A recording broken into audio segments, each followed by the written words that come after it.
Coming off of one of my favorite years of reading probably ever, let's talk about what books were the best books that I read in 2021.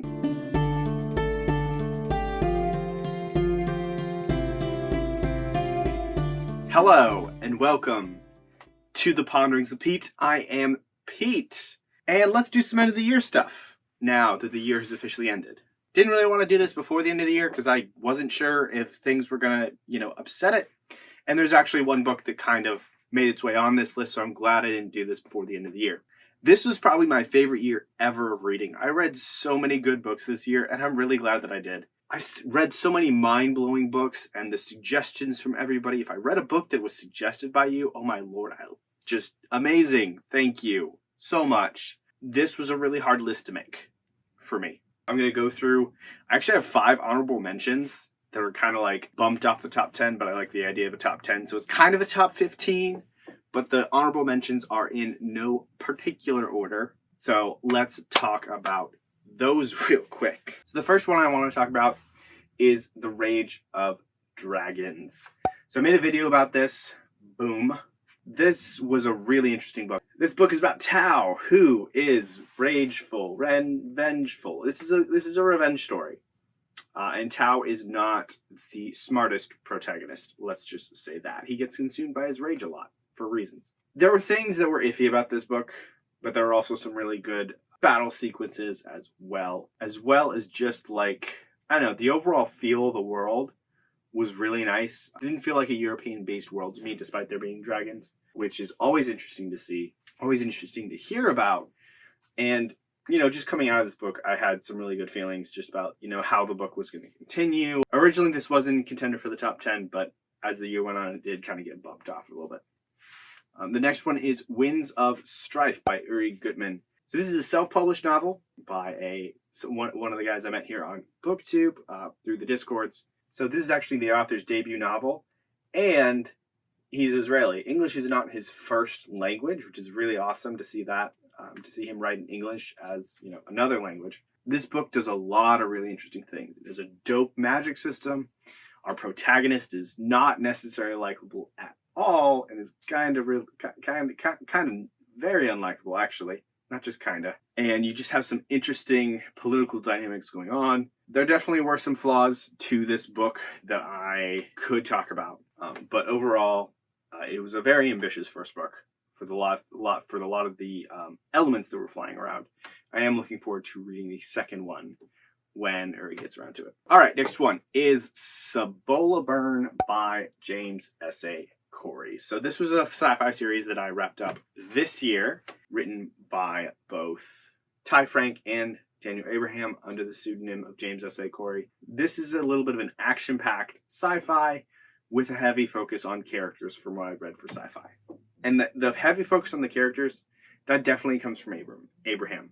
After reading some of his other works, like The Long Price Quartet, I'm just like, this is an Abraham book. Like, especially in reading book 9, the very last book, I saw Abraham bleeding through and a lot of just what was happening. Because there was a lot of really, especially in books 8 and 9, I feel like Daniel Abraham really put in a lot of just thoughtful moments for a lot of characters to help them develop. Anyways, so Cibola Burn was definitely my favorite of the Expanse. You see a lot of evolutions. You see an evolution of one specific character in this book from what he started out as to what he started to become, and that kind of like kickstarted him as being not as unlikable as he used to be. And that character's arc actually became one of my favorites, which is great. Check this series out. Check the TV series out if you like some action-packed space opera type of thing. This really just focuses in on just humanity and how humanity will react to certain sci-fi situations. A really good socio-political structure is set up throughout the entirety of all 9 books. So check it out if this interests you, of course.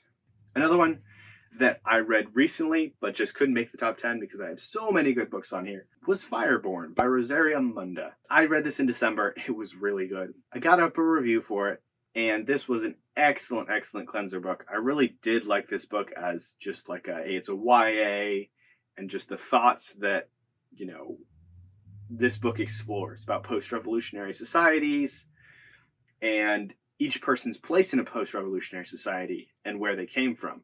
Definitely go check this out, please. It's really, really good, especially if you're into YA. And, I think this is an excellent gap book between like YA and some more adult fantasy, because you get a little bit more exploration of these very, very specific themes, and they're not delved into like super deep, like in Dune in comparison, which is a huge comparison. But I think the themes of this book really shine out very, very well past the YA trappings that are in it. And finally, for my honorable mentions, is Fred, the Vampire Count. These books, they're self-published by Drew Hayes, who is an absolutely just really, really funny guy. I really appreciate just, seeing an accountant in fiction. And I'm continuing on with this series. And while it definitely has some narrative flaws, for instance, it tends to repeat a lot of the same information from book to book, like you forgot it between the books, it was still really good to read. And mostly, I think some of its narrative flaws are the reasons why it's really not in the top 10. That's the end of the honorable mentions. Remember, all the books are linked down below if you want to go ahead and grab them from bookshop.org. And these are affiliate links, so if you go ahead and buy that, I will get a small percentage, which will go into my booktube/housing fund for getting better equipment, and then, buying a house of my own so I can have a studio or an office to my own with all the books on the bookshelves. Without further ado, let's talk about the top 10, though. Let me clarify what's going to happen in the top 10. 10 books, 10 authors. So, let's get into it. Number 10. So, a really good self-published entry that I read this year was Voice of War by Zach Argyle. Talked to the author a little bit. He's a great guy. There's a lot of familiar elements, fantasy elements in these books, but he definitely tells a very tight story. There may be a few coincidences in the books that kind of took me out of it to a certain extent, but I do love the characters that he's created, he's developed over these 2 books, and I look forward to seeing more. Very, very, very much. Check them out. We got Voice of War, which is that you have 3 main POVs. One guy, he kind of just, woke up from the dead. He thought he was dead, but now he's not, supposedly, right? And then we have, a messenger girl who gets caught up in a conspiracy, and then you have the general that is, having a baby. And that's not something you see that much. You don't see new mothers and new fathers throughout fiction as much. So that was a very welcome change for this book. And it was very interesting just to see the protectiveness and the interesting dynamics that developed as a result of just the magic system, which is really cool, and everything else that's going on. Number 9, Senlin Ascends by Josiah Bancroft. Did a video on this one too, which was my structure video. So Josiah has a really good, really beautiful writing style that I enjoy. He bases a lot of his writing and stuff on adventures like Jules Verne and other adventurous novels from the same time period, which is really interesting to see. I definitely see that influence on some of the adrenaline and absurdity, if that makes any sense. This is about a school teacher who is taking a honeymoon with his newlywed wife to the Tower of Babel, and she promptly gets lost, and he has to find her.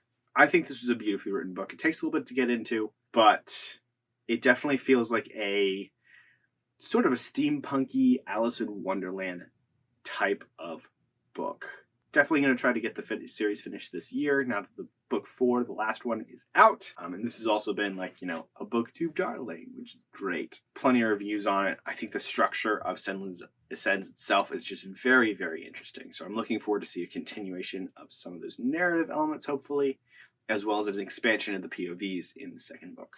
Number 8, A Natural History of Dragons. Now, this one, really, really cool cover. Picture this. You have I don't know what heir to call it. You have a lady, not a lady in waiting, but a noble lady. And she wants to do science in England, back when lords and ladies were a thing, which was before the 1900s. But of course, this is fantasy England. And she wants to do science things. She wants to study dragons. And this is how she got there. That's what this series is about. That's what this book is about.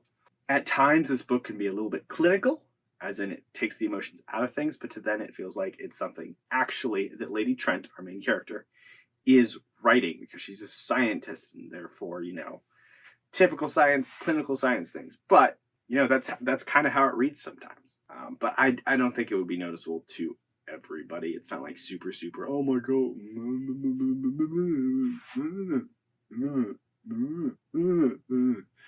It's not emotionless, but sometimes it's just, she's very analytical and smart.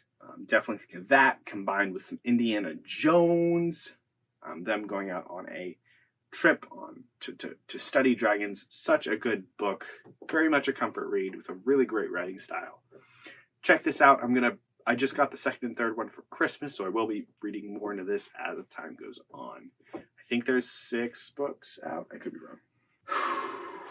Now on to number 7. This was Children of Dune by Frank Herbert himself. I'd read Dune like twice before. I think I read Dune. The last time I read Dune was before I started BookTube, because I was like, I need to finish these Dune books. This will be easy out. Never, just ended up rereading Dune and passing on. I read Dune Messiah and Children of Dune last year, and they were phenomenal. Specifically Children of Dune, exploring the depths of governance, and just, what people should be doing, as well as dealing with some of the after effects of what's happened in the first Dune book and in Dune Messiah. Extremely well written by the man himself.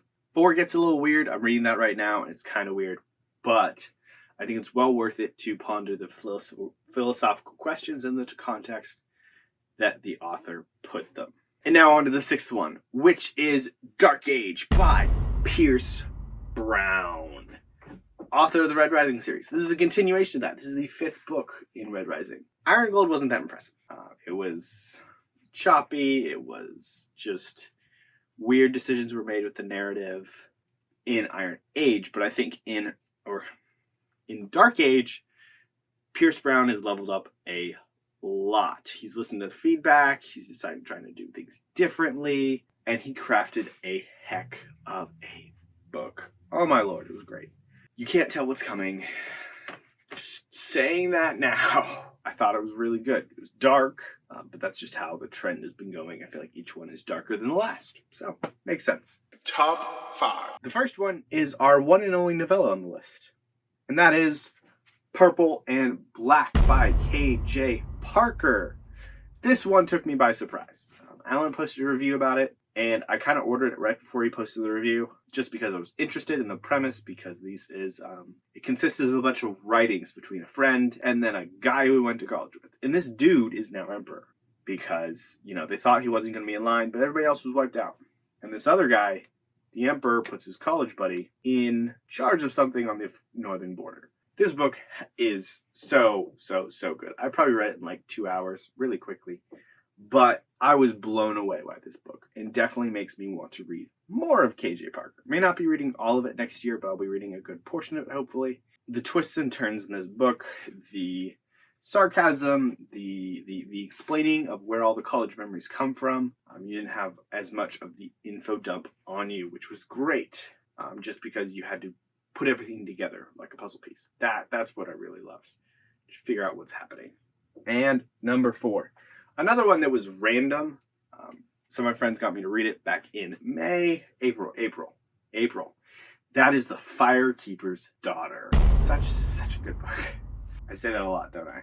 So why is Firekeeper's Daughter a good book? For one, this is still a fiction book that takes place in our world, and it's about a Native American girl who is working to essentially keep her tribe and everyone together, and helping the FBI track down a drug case within high school, which is super dope. And one of the new hockey players happens to be an FBI agent, which is, whoa, what's going to happen? This was just gave me such an interesting look at Native American culture, because I know the author is Native American. That kind of helps to know about the accuracy of this. But just learning about new cultures, especially new cultures within, this world, is always interesting, because it's always a little bit of world building that wasn't done by a human hand. So this book was heartbreaking in some of the best ways, in my opinion. And yeah, go check this book out. If you want to look at, if you want own voices, if you want just a different book, check this book out. It was really, really, really good. Number 3 is the one that kind of switched everything up, and that is Jonathan Strange and Mr. Norrell. Guys, this is such an atmospheric book. The threads in this book tie up very, very, very, very well, even though they seem very disparate at the very beginning of the book. Among all that, you have these crazy just footnotes. You have just everything explaining to you the history of, how magic is returning to England. This was really, really fun to read. Doing a live show about this soon. I'll have the link up here. I'm doing it with Evie, Leanne, and Bookborn. All wonderful people. Also go check them out. But we're going to talk about it, so check out our thoughts there. All right, last 2. I think if you watch my channel, you probably know what these 2 are probably going to be. The real question is which one's first, which one's second. And the second one is, the top second book, silver, is Reaper's Gale by Stephen Erickson. Malazan is such a beautiful, beautiful series. The world building is expansive. And there's a lot of threads left hanging by the very last book. But we're not talking about that right now. We're going to talk about Reaper's Gale as I try not to fall asleep. Reaper's Gale was my favorite because, 1, it details a lot of things about the movements of the Malazan Marines. If you don't know what a Malazan Marine is, they're amazing. And seeing those troop movements was really cool in the way that he described them. Of course, Beak takes a place in my heart. And there's a lot of the little stuff going on in Reaper's Gale, specifically in relation to the city or the country of Lethros. I think that the characters that are introduced in Book 5, Midnight Tides, do a lot better in Reaper's Gale for explanations and for just talking about why they do the things they do. There's several characters that felt like they barely did anything in the first book, or not in the 5th book, Midnight Tides, that get to do a lot more in Reaper's Gale and help me see and appreciate several characters and things that happened from, Book 5. So it's a book that helps other books out, which is great. And it was just epic, in my opinion. And finally, the last one. Y'all should know what this is. Autumn War by Daniel Abraham. Oh my gosh, guys. Long Prize Quartet. First of all, go check out my review video. It's great. That's what I think. Well, Long Prize Quartet is amazing. Amazing as a book series. Love it.